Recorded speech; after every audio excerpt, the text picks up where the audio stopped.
How does your back feel? If it hurts, you're not alone. 4 out of 5 people in the workplace, 80% of us, will have an attack of back pain that will send us to the doctor at some time in our lives. In fact, backache is second only to the common cold as the leading cause of missed work. Whether you're in manufacturing, retail, government, education, healthcare, communications, transport, or any other occupation, you or someone you work with will encounter back pain. The causes of back pain range from on-the-job injuries to pregnancy, weekend do-it-yourselfers, and sports enthusiasts. The back is a complicated structure, and we depend on it to do a huge amount of work every day.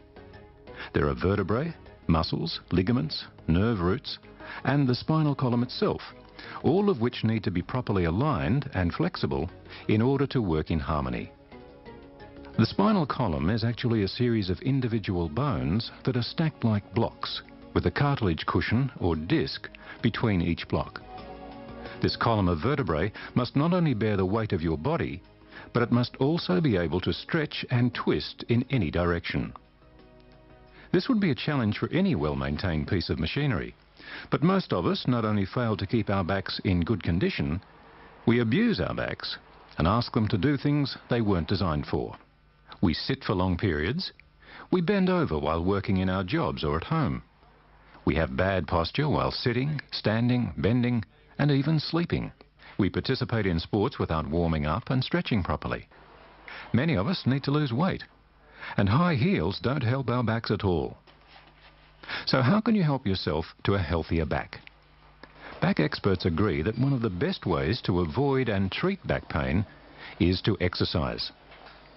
A daily routine of simple exercises, such as stomach crunches and stretching, will keep your body flexible, strong, and well-conditioned. Doctors recommend a program of regular exercise that combines 3 aspects: aerobics, flexibility, and strength exercises, at least 3 times a week for full body health benefit. It's not only manual workers or those who lift heavy loads who may suffer back problems. Sitting for long periods can put more strain on your back than standing. If you spend much of your day sitting, here are some positive steps you can take towards a better back. Choose a chair with a firm back that offers support to the lumbar area of the spine, the lower back. When a properly designed support cushion is placed between the chair and your lower back, it can help maintain correct posture. Ergonomics is the science of matching the equipment to the job. If you work at a computer, you can improve your workstation ergonomics. Sit straight without slouching, and make sure you do not have to stretch forward to reach the keys or read the screen. Your chair and keyboard should be positioned so that your thighs and forearms are level or sloping slightly down away from the body, and that the wrists are straight and level, not bent far down or way back. Exercising your back, neck and shoulders is easy, regardless of your occupation. Check with your doctor before commencing any exercise program. Exercise slowly and avoid sudden movements. Stop any exercise if it causes pain or becomes uncomfortable. If the discomfort is excessive or lasting, see your doctor. Here are some exercises to help your flexibility. Perform them twice a day if possible. Stand up straight. Turn your head slowly as far as possible to the right. Return to the normal center position and relax. Turn your head slowly as far as possible to the left. Return to the normal center position and relax. Try to touch your chin to your chest slowly. Raise your head backwards, looking up at the ceiling slowly.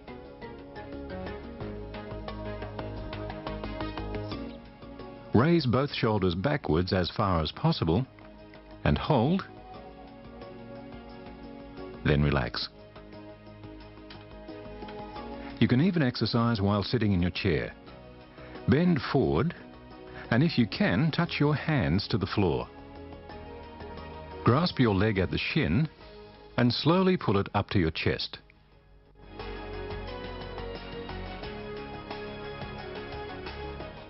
Repeat this with the other leg. Sit up straight Place your hands behind your head and move your elbows backwards to pinch your shoulder blades together. Stretch your arms behind your back. Interlace your fingers with your palms facing away from your body, straighten your arms and lift them towards the ceiling. If you can, take exercise breaks from desk work by getting up, moving around and performing a few back exercises in the standing position. Place your hands on your hips and bend backwards. Do this 6 times. Arching your back in this way can help reduce lower back pain. Get out of your chair and go for a walk. Our bodies are made to change positions, to move around. When walking, stand straight and don't slouch. This will quickly help improve your posture. Don't tuck the telephone between your shoulder and ear so that you can type and talk on the phone at the same time. This is a very common procedure, but is aggravating for your neck, shoulders and arms. When driving, use a firm seat with a padded pillow or a special seat support. Sit close to the wheel with your knees bent. On long trips, stop every 1 or 2 hours and walk to relieve tension and relax your muscles. You can also use the arched back exercise to help reduce lower back pain. Try to avoid fatigue caused by work that requires long periods of standing. Flex your hips and knees by placing a foot on a stool or bench. If you're working in a stooped position for prolonged periods, interrupt your posture on a regular basis by standing upright and doing the arched back exercise. Repeat this 6 times. If possible, try to avoid working in a stooped position for prolonged periods. Try to avoid lifting loads that are below your knee height or above your shoulder height. If you have to reach up to grasp the load, use a step or bench. Avoid bending over to lift heavy objects from the boot of a car, as this places a strain on your lower back muscles. Sudden, jerky movements while lifting are very bad for your back. Before you lift or move anything, ask yourself, what is the smartest way to get this done? First, prepare yourself and your work area. Wear clothing and footwear suitable for the job. If you wear high heels, change into more suitable footwear such as training or walking shoes. Wear protective clothing and footwear if you are carrying materials that could be dangerous if spilled or dropped. Make sure your work area is clear and safe. Clear the area you will be working in of obstructions or anything that may cause you to slip, such as grease, oil, water or other fluids. Make sure you have a clear path between the current location of your load and your destination. Make sure your vision won't be blocked by the load you're carrying. Check the load for nails or anything else that could injure you. Check to see if there is an information panel. This can tell you the weight of the object as well as its contents. Move the load around to check that you have the capacity to lift it.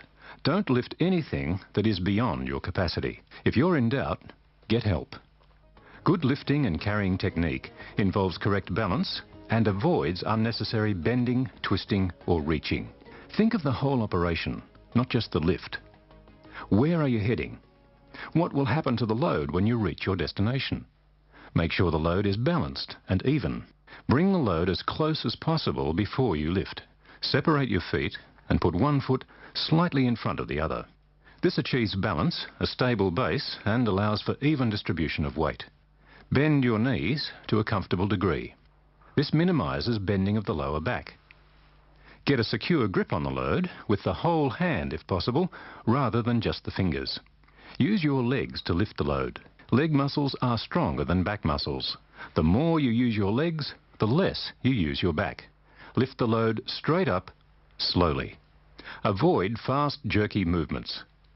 Pull the load in close to the body. Setting the load down is just as important as picking it up. Using your leg and back muscles, comfortably lower the load by bending your knees. Never lift or carry a load above your head or at the side of your body. Don't twist your body while you're carrying a heavy load. Some items, because of their shape or design, encourage poor lifting techniques. Remember to approach every lift in the same way, regardless of the shape and appearance of the load. Let's take a look at our lifting checklist. Think about the lift. Wear suitable clothing and footwear, clear the work area, check the load, make sure the load is balanced and even, bring the load close to you, lift slowly, bend your knees and use your legs to lift as well as to set down. If the load is too heavy for you to lift comfortably, get help. Team lifting can be used to reduce the risk of back injury. Make sure there are enough people for the job. The team members should have similar physical capacity and height and must know their responsibilities during the lift. Appoint a team leader who is familiar with team lifting. Coordinate and carefully plan the lift. The team must be trained in team lifting and should rehearse the lift, including knowing what to do in an emergency. Mechanical lifting devices, such as hand trucks and pallet trucks, are designed to make lifting and moving objects easier. They also help you avoid back injury. Use them whenever possible. When using a hand truck, secure the load correctly. Make sure your arms are fully extended and your path is clear. Pallet trucks, whether manual or power operated, are only designed to move goods stacked on pallets. Don't use them for any other purpose. Always pull the pallet truck so that it trails behind you and allows you a clear line of vision. Various factors can affect how difficult it is to handle a load. Its size, stability, rigidity, surface texture, temperature, whether it comes with grips and handles, and whether special straps or other tools are needed to grasp it. You need to take these factors into account when planning to move a load. There could be hazards such as chemicals, sharp edges or shifting contents. Take care that you know what you are moving and have the correct protective clothing and equipment. The environment of your work area also affects your ability to handle loads. Climate, lighting, the amount of space, floor surfaces, the standard of housekeeping, fumes, dust, vibration and other factors are important. Slippery, greasy or wet surfaces are dangerous. Good lighting is necessary. Heat and cold are unavoidable in some occupations, but high temperatures can lead to fatigue and decreased productivity, while cold temperatures can cause numb hands and loss of manual skills. Your capacity to lift is affected by factors such as size, sex, disability, age, skill and experience, pregnancy, illness and level of physical fitness. Your local laws or company policy may include specific weight limits. The key is to work within your limitations and, if in doubt, get help. Going to bed for long periods of time to cure a backache won't help. Regardless of how much pain you're in, it is important to get moving and to use correct posture and body movement. Check with a doctor or physical therapist if in doubt. The good news is that the vast majority of people who suffer from simple back pain, probably greater than 90%, will recover completely without surgical treatment. Immediately contact your physician or back care specialist if back pain is accompanied by leg numbness or weakness, if pain lasts for more than 3 or 4 days, if you have a fever or chills, or if a recent fall or accident has brought on back pain. It doesn't matter if you're handling a big load, a computer, a stack of documents or just a chair. Help yourself to a better back by remembering this. The more you use your legs, the less you use your back. If you have any questions, don't hesitate to ask your supervisor.